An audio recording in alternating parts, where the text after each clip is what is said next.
Gostaría de ser breve, porque hoxe xa houve aquí un intenso debate sobre a P9, en que, para alén da transferencia, foi inevitável abordar a cuestión central, o rescate, pondo fin á concesión, quer dicir, anular a prórroga de 25 anos que aprobou no ano 2000 un goberno de Aznar do Partido Popular. Mais hai algunhas razóns que é preciso salientar. En primeiro lugar, porque unha autoestrada que debería ficar libre de peaxe no ano 2013 veu aumentada a concesión en dúas prórrogas de maneira inxustificada até o ano 2048.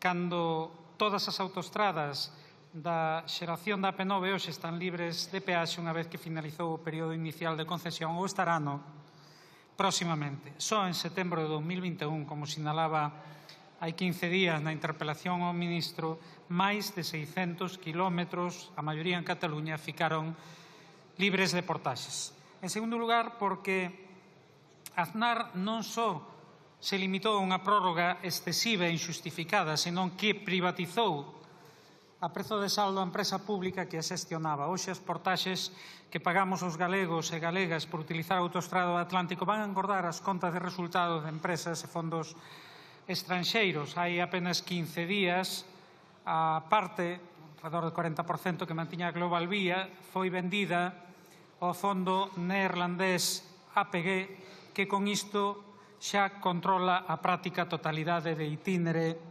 Audasa.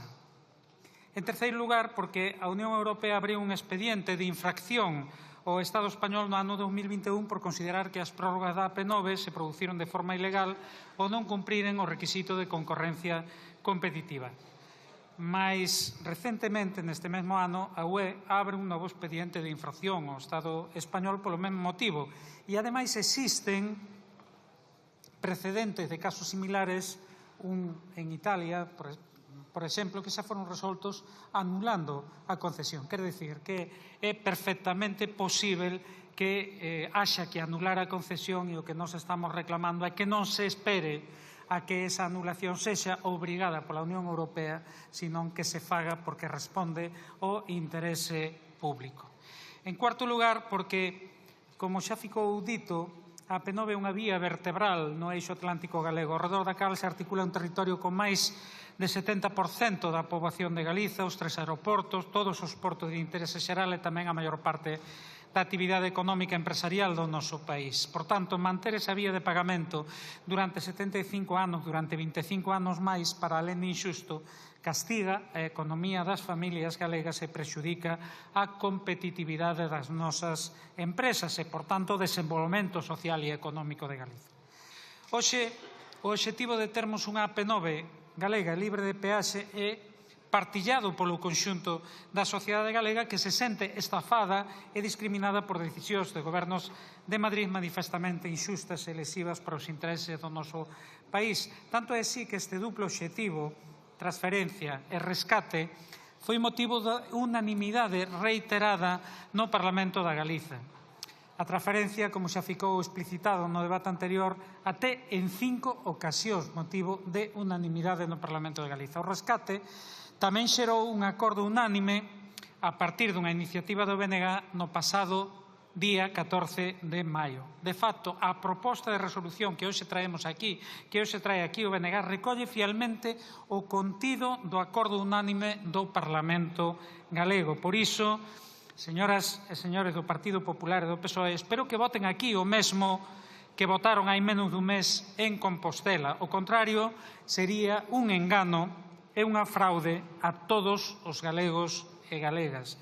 Non nos vale o argumento do ministro de que custaría 4.000 millóns e isto excesivo para o Estado, para alén de que esa cantidade é máis que cuestionável e outras estimacións o reducen á metade ou a menos da metade. Por iso incluímos na proposta a realización dun estudo riguroso que estableza como facer e canto vai custar. Non escoitamos ningunha das forzas estatais cuestionar no seu día o rescate das radiais madrileñas que custaron, esa sí, unha cantidade, senón igual, superior aos 4.000 millóns de euros. Parece que Madrid xustifica absolutamente todo. Ninguén discute os euros que van para Madrid. Por contra, os galegos e galegas temos que pelexar cada euro que se destina ao noso país a pesar de que saen dos nosos propios impostos que non nos regala ninguén. Por iso, non imos resignarnos nunca a un trato de segunda. É de xustiza reparar unha flagrante discriminación con Galiza, custe o que custar. Mas mesmo do punto de vista económico é cuestionável que sexa o mellor para o interese público manter a concesión. No ano 2021, o Goberno fixo unha reserva para facer frente ás bonificacións establecidas de 2.300 millóns até o ano 2048. Non será mellor destinar eses recursos ao rescate da AP9 en vez de ellos entregar a unha empresa privada que actualmente a xestiona? Nós temos claro que sí, aínda que defendemos as bonificacións en tanto existan as peaxes. Creemos que a solución definitiva é acabar coas peaxes, porque si o BNG sempre reclamou a gratuidade, non o conseguimos, pero arrancamos, e ese é o verbo, arrancamos unha medida que aliviase a carga a particulares e transportistas, a bonificación a usuarios e usuarias recorrentes. A señora Taboadela, que interviu con anterioridade, con esa falta de respeto de dicir, di vostede que non sei que acordo arrancou o Goberno, o único que consegue é pôr en evidencia que lle custa recoñecer que o Goberno do PSOE só fai cousas positivas cando o obrigan. Neste caso, cousas positivas para a Galiza cando o BNG o obriga, porque esta é a realidade.